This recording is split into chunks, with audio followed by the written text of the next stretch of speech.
Hikayhay ang kwento sa athletics. Si EJ Obiena, Asia's best pole vaulter, world-level competitor, record breaker at patuloy na nagre-represent ng Pilipinas with pride.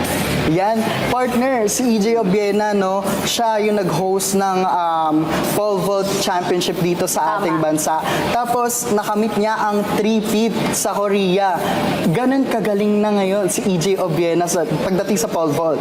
Grabe yung pag-arangkada ng popularity ng athletics bilang sport talagang as a whole dahil sa inspirasyon at impact ni EJ Obiena. Ang dami nang gustong mag-try ngayon ng pole vault, di ba? Maski ako, partner. Ay, wow! Parang Sample nagkaroon nga. ako ng interest sa pole vault because of EJ Obiena. Parang dati kasi basketball, volleyball, yun lang naman yung naririnig natin pag sports eh. Pero ngayon, nandyan na yung gymnastics, pole vault, syempre EJ Obiena. Tapos nag-host pa tayo for this year. Kaya parang umingay talaga yung pole vault. Alam mo, itong first ever Atletang Ayala Pole Vault Challenge na mismong si EJ ang nag-organisa. So, yung event na yun na ginanap nitong September, dapat last year pa yon naudlot. Tapos, natuloy na ngayong taon. At grabe, hindi ako nagkakamali, 8 to 9 foreign athletes, world's top rank na pumunta dito, naglaro dito sa harap ng Pinoy fans. Talagang pinakita nila yung galing nila. Kaya lalong umusbong lalo yung popularity ng pole vault. So itong hosting natin ng pole vault, no, hindi lang siya local or national competition. Open din siya sa international, kaya nga't marami at umingay ito kasi syempre dumayo pa yung mga foreigners para lumaban dito sa Atletang Ayala. At speaking of mga local pole vaulters, sumali kasi, meron niyang national pole vault. Dalawa yung event dun sa inorganisa ni EJ. May national, may international. At sa national, ang daming sumali ng mga collegiate, mga pole vaulters sa atin. Tapos kung sino yung mananalo doon, yun yung makakalaban ng mga international kasama si EJ. Di ba? Parang imagine mo kung nanalo ka lang sa local. The next day, ang mga kalaban mo, pang-Olympiads, di ba? International na. So, dito din nasusukat, syempre, parang naging basehan din tong competition na to para sa ating mga Filipino vaulters eh. Yung mga nais na sumabay o nais na makipagkompetensya international. Dito, sila na yung dinadayo, sila na yung dapat makipagsabayan din sa ating mga Pilipino. Kaya tumaas siguro yung antas ng competition pagdating sa pole vault. Maganda yung programa ni EJ kasi binibigyan niya ng opportunity yung mga youngsters, yung mga grassroots natin na talagang subukin din to. Alam mo ba, last year nag-donate yan ng mga pole vault pit sa iba't ibang probinsya kasi nga gusto niya mas maging popular itong pole vault. And nung na-interview ko yun, yung mga pole vaulters naman ng mga bata, alam mo ang sabi nila, dati daw, yung pole vault, kasi sila yung, dahil matagal yung event, maabot ng 2 hours, laging sila yung nahuhuli sa tournament. Oo, lagi. Tapos lahat nag-uwian na, tapos hindi pa sila tapos. So, nung dito ginanap yung World Pole Vault, ang daming nanood, talaga na kinabahan daw sila, pero ang saya daw, kasi this time, sila naman yung tinignan ng tao. Siguro isa din sa factor kung bakit tumaas yung moral ng ating mga Filipino pole vaulters kasi syempre natin to, home court natin to eh. So yung crowd, yung boost ng crowd, nakatulong siya para magkaroon ng confidence eh, para mag-perform ng maganda at maayos dun sa nasabing competition eh, no partner. Kaya panoorin natin ulit yung naging interview natin kay EJ after ng successful hosting ng pole vault event sa bansa. I can't really say. I hope that they enjoyed it. I hope it gave them a bit of smile. And I know the situation the country is in, and I know what's the talk of the town.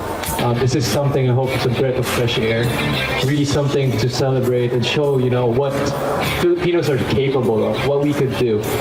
If these guys said that we are creating a world-class competition, it truly is.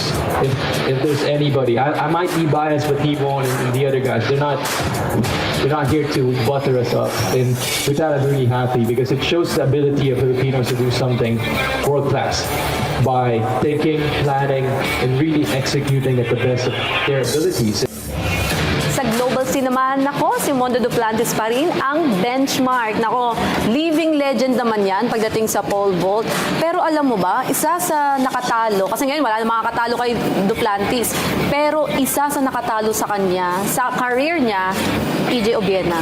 EJ Obiena. Yes. So talaga nakikisabay ang Oo. ating Filipino pole vault na si EJ Obiena. At saka partner, ang alam ko si Duplantis, 14-time record.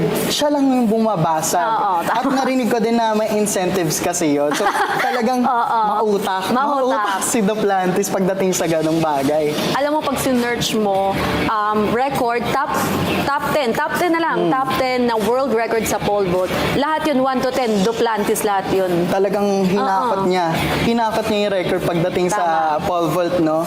Ang hirap din naman kasing i-beat yun, nagsimula siya 6.0, and then 6.1, 6.2, 6.3. So pataas ng pataas. Oo, Talagang grabe. binibreak niya talaga. So siguro yung aim niya, 7 na. Oo. So talagang nag-i-innovate din siya. Tapos talagang pinupush niya yung sarili niya para mag-strive pa. At sana in the future, ma-break din yun. Na Oo.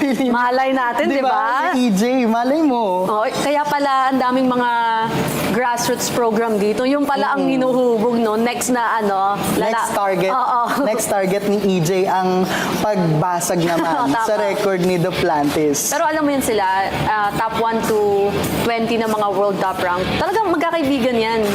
High school pa lang, magkakalaban na sila. And yan si Mondo at si EJ, talagang best friend niyang dalawa. And ang rare dito kay Duplantis, no?